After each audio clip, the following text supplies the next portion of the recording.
Hello, this is Debbie from cariadcards.co. Thank you for joining me today. Today I'm going to be showing you how I made this card using the Stippled Blossom set, and we've got some stamping on the card and we've also got some dimension here. Right, I started off with a 6" by 6" card blank that I've just bought in a pack, and I've pre-cut some card ready. I've got strawberry slush here, which I've cut to 14 centimetres by 14 centimetres, which in old terms, imperial, is 5.5 inches by 5.5 inches.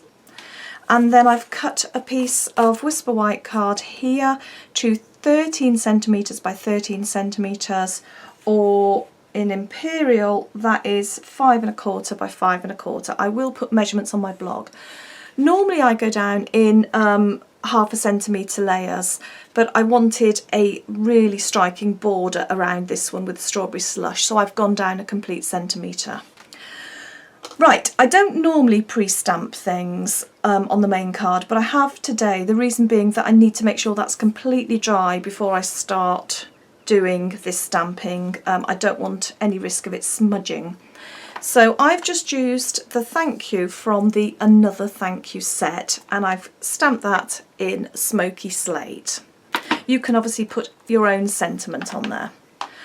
Right, now we're going to start working on these, and this is called two-step stamping, because if you look you can see there are two different colours on there. So we've got the lighter colour and the darker highlights, which really brings this to life. It's a very easy technique, but I just need to explain to you how I do it, and there are a few stages. Now the stamp set that I've used is called Stippled Blossoms, and you can see we've got the solid stamps, and those are the ones that go on first in the lighter colour. Obviously if you stamp in the darker colour first, when you come to put your highlight stamps on, you're not going to see the lighter colour on top of the dark. So you always put the lighter colour first, and then you overstamp with the darker colour. Now, to be honest, if you haven't got these already, and if you can afford to buy the wood mounted stamps, I really would recommend going for those. I've bought the clear mounted stamps, and they're fine, they work, you know, I can use them, but the wood mounted stamps are better because the stamp stays permanently stuck onto the wood mounting. You don't have to move it, and you'll see with the technique we're going to do using vellum and the Stampin-A-Jig, it's a lot easier in that once you've set up your vellum you never need to do it again. With the clear mount stamps, unless you've got acrylic blocks you can leave these on permanently, then you're going to need to redo your vellum probably each time.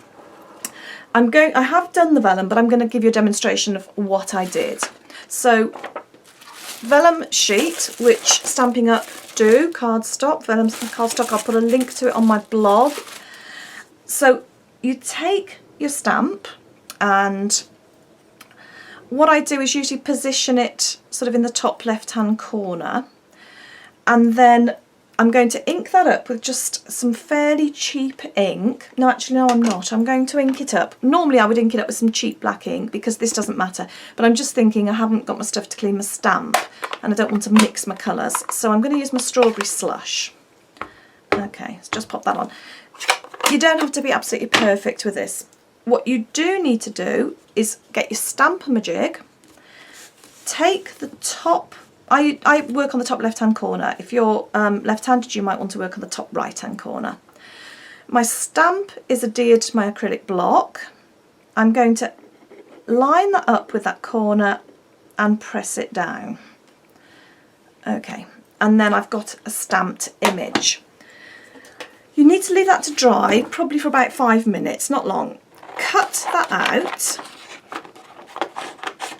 and then what we're going to be doing with that is overlaying it. I've got one cut out here, so imagine that was on your card. Let's pretend I'd stamped that on the card. I will show you all this, but you overlay that so that it sits. That's why we use vellum, so that you can actually see through to make sure you've got it in the perfect position, so you can see straight through that. Okay, I'm going to put that on one side, and I'm going to work with vellum I've already pre-stamped. So that's how you do your vellum, very straightforward. So I've just pre-stamped some already, and I tend to put, just using a pen, a mark in the top left hand corner, so I know that is always the top left hand corner, that's always going to sit there. I'm not going to get myself into a muddle. So looking at this, I've stamped that onto the base of the card, I've stamped those two onto the base of the card, I've stamped the leaves.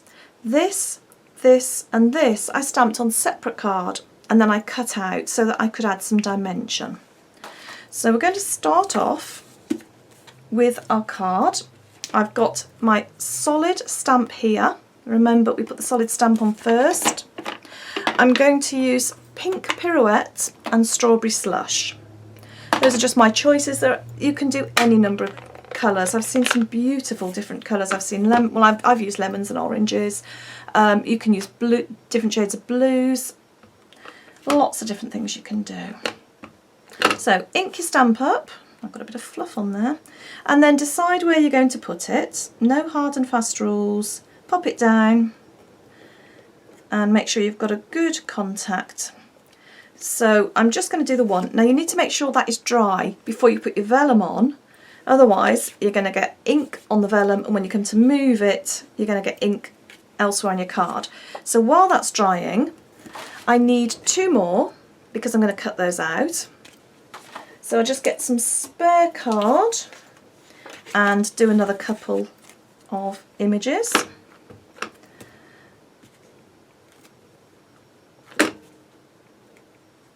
Right, whoops, okay. And then, oh, I haven't got enough room on my desk. I need to get some extra space. Okay, that should be dry now. So what I'm going to do now is take the vellum that I pre-stamped earlier, although I could use that one by now, but I'll just use this because I know that one is dry, and you just position that over, making sure that it is in the exact place you want it. Get your Stampin'-A-Jig. Now if you remember, that's my top left hand corner. I marked it with a pen. Put my Stampin'-A-Jig into exactly aligning with that top left corner. Then I take my vellum away. Now I know that's where my stamp needs to be. So I'm going to ink this stamp up. This is the second stamp with the highlighting, although it's actually the darker colour, so I'm not sure you'd call it highlighting. You wouldn't call it low lighting though, would you? Okay, now that needs to fit exactly into that corner there. It's always a bit nerve-wracking doing this. Press it down to make sure that it's stamped there. Now look, you would never in a million years be able to line that up by hand so perfectly. It's wonderful when you take your stamp away.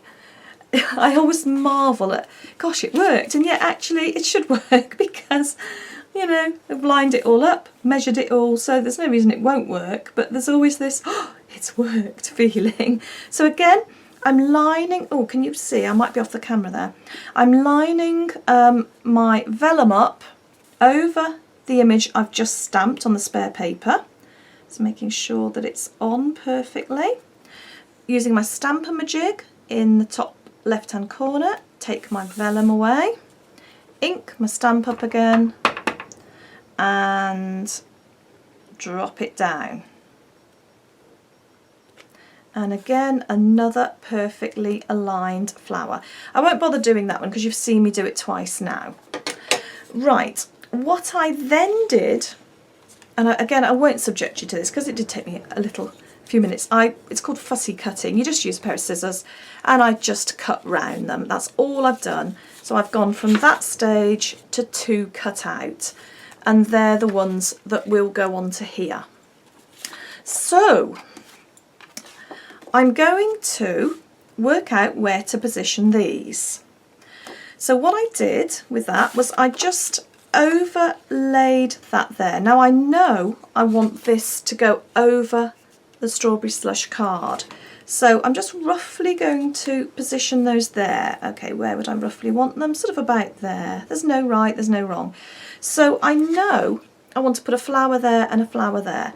So I'm going to flower there and flower there. And again, I have pre-done the vellum, exactly the same process, no different. I've got the two stamps, I've got the bottom one, which is the solid one, and the top one that's got the highlight. Now what I've done on these is I've done a little arrow because you want to make sure that you definitely have these in the right position and you know which corner is going to go against the corner of your Stampin'-A-Jig. So I'm going to start off, let's get my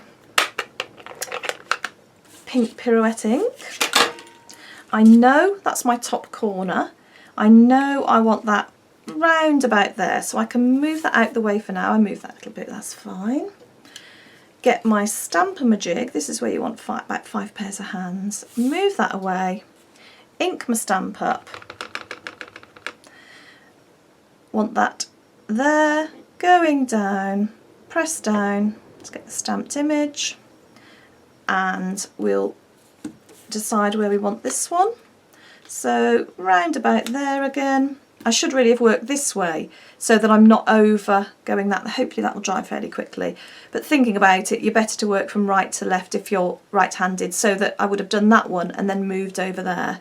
But we'll take a risk, we'll be brave. Move that out the way. Make sure I've got my arrow lining up. Slotting it in perfectly to your Stampin'-A-Jig. Oh, I do love that tool.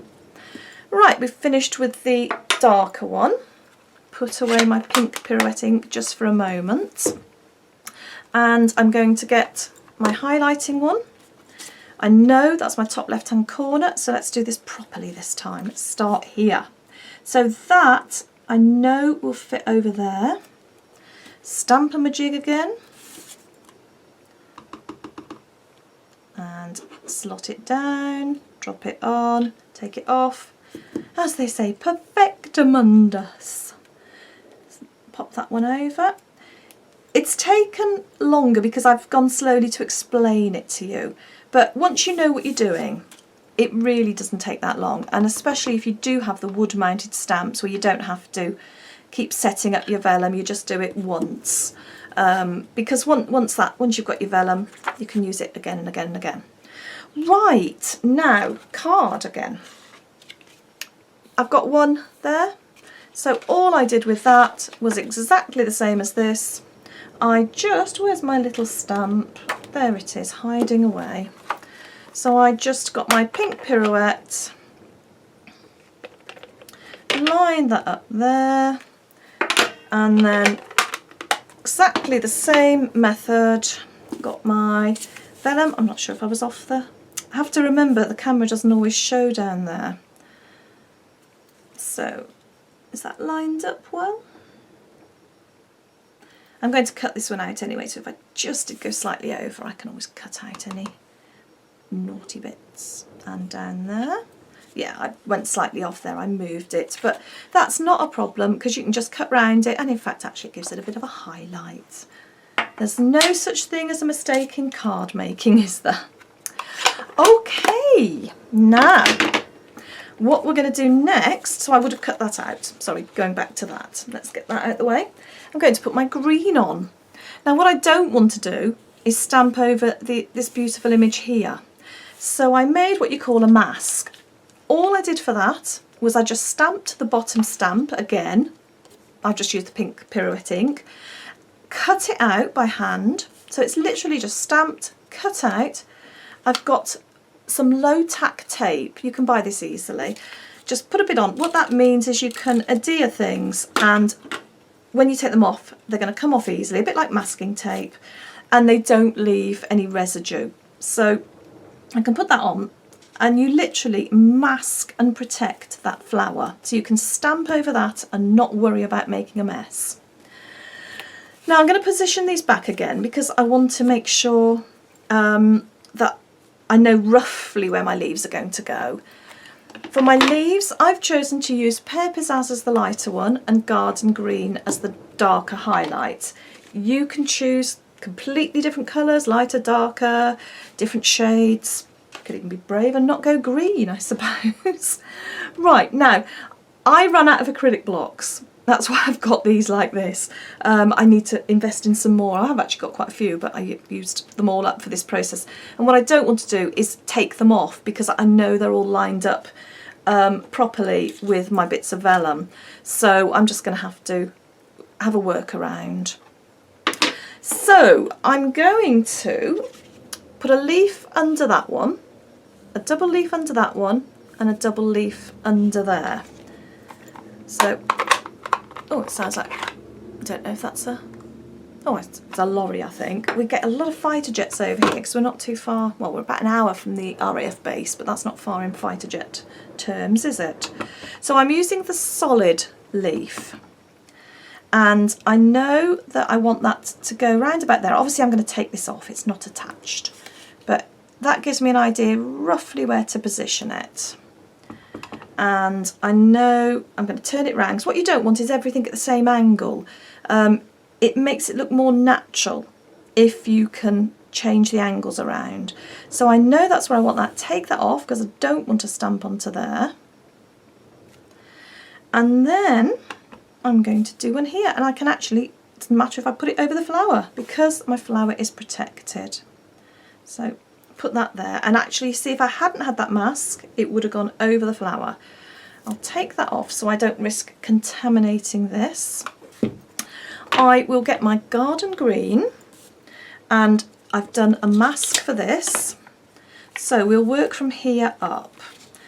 So position that where you want it. Now I know because of my arrow, actually, do it that way. That's the beauty, you can turn things around, you're not stuck to one dimension. So get that aligned up. It's worth just spending, you know, a minute or two, well not a minute but 10 or 20 seconds getting that where you want it. I know that's my top left hand corner. You see the usefulness of marking it because I wouldn't have known. Line your Stampin' Majig up, take your vellum away. Let's get my garden green. I've got the highlighting leaf stamp here. Put some ink on. I know that's my top left hand corner just because I've positioned it in the top left hand corner, and pop that down. And then we've got some highlighting, and we'll do this one. So, oops, so move that around till it fits. Where are we? This is probably going to be one of my longer videos. I'm sorry if it goes over the 20-minute mark. There are a lot of stages to this though, and I wanted to show you as much as I possibly could so that you fully understood how to do this. Right, is that on camera? So my top left hand corner, Stampin' Majig on, ink my stamp up, pop it there, pop it down. Oh, I think I might have oh goodness me, I think I offshot that somehow. Never mind. The beauty in nature is it's not perfect. I think when I was moving it around I must have slid it slightly. So it just shows it really is worth taking your time to get these lined up properly. But it's such a pretty card, nobody's going to notice it's gone slightly off. Well, I hope they won't. They will now I've told them, but the person I'm giving it to I'm sure won't. Okay, and again, it's made me nervous now doing this on camera. You see, now that one's perfect. Okay, I've finished with that one. The last thing I'm going to do with the green is I've put some little well, they're not buds, no, little leaves. Now, where are they? These two again are the lower one and the highlighting one, but I'm not going to use them like that this time. I'm just going to use them as they come. And for that, I'm just going to use the lighter Pear Pizzazz. It is Pear Pizzazz, isn't it? Yes. Pear Pizzazz. And I just need to pop that onto an acrylic block. Again, you could make yourself some vellum to make sure it's exactly the right place. I'm going to be brave and just risk it. Do you remember that advert? Risk it for a Swisskit. Goodness me, I'm showing my age, aren't I? So I'm just going to pop that there. And pop that there. And it doesn't matter, I've got my mask there so you won't see that it's gone over. So I've put that there. No, do I want to use this one? I could, or I could just, no, let's be brave as we've got them. And ink it up almost done. So that's the sort of top edge about there. There, that adds a bit of extra dimension, doesn't it? Okay, I'm happy with that. So that's all of our stamping done. I take my mask off and look, I haven't got any, that would have all gone onto the flower, but we protected it and it looks fine. Okay, so it's time to start putting the card together. I do promise you it doesn't take this long when you actually do this. It's just because I've been stopping talking, showing you how to do things, and generally taking my time. I've tried not to. Right, anyway, strawberry slush card. I'm just going to pop a bit of glue around that. You can use double-sided, you can use snail, you can use whatever works for you. Got my card there, just pop this on, make sure it's lined up. Okay, right, and got my card topper there. It's going to pop a little bit around the outside edge. I don't want to put it in the middle. This glue's very good and it generally doesn't pucker the card, but after all that work I'm not going to risk it. So I've just put a little bit of glue around the outside. Especially for this one, because I've got a larger border, I do need to make sure it's lined up properly. So that's why I've chosen to use glue specifically. Do you know, I've got a feeling I haven't cut this one. Oh my goodness. I thought I'd got completely prepped. That one I cut 13 and 14. I've got a feeling I cut this one to 13.5 as I haven't got such a large border, but no matter. It still looks fine. So the only other thing I've got to do is put these flowers on and this little flower on that I cut, or I didn't cut, I made earlier. So pop a dimensional on the back of that and stick that on there, and then just try and remember where you were going to put these. I've got that one facing in that direction, so I don't want them all in the same direction, so I've turned that one round there, making sure it overlaps. I want it to overlap the strawberry slush a bit.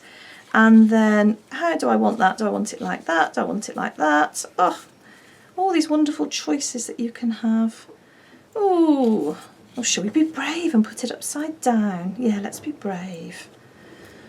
Another couple of dimensionals on there.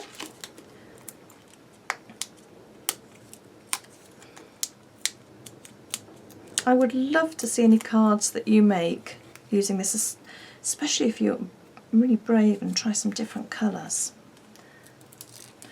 And you will find that no two cards come out looking the same. When I compare these two, they look quite different because you end up placing things in different places. So I've made sure that's gone over the edge of the card there and the edge of the card there. That's the one that we've just made. That's the original. You can see they do look slightly different. They both, in my humble opinion, I think they both look lovely. I hope you've enjoyed watching this video. I hope you feel that you understand the two-step stamping process. I really would love to see any cards that you make. You can contact me on Facebook. I've got the link on my blog to my Facebook page, and you can upload a photo there. I'd love to see them. Thank you very much for joining me. I'll put all the details of measurements and products used on my blog, www.cariadcards.co. Thank you, and goodbye from me, Debbie.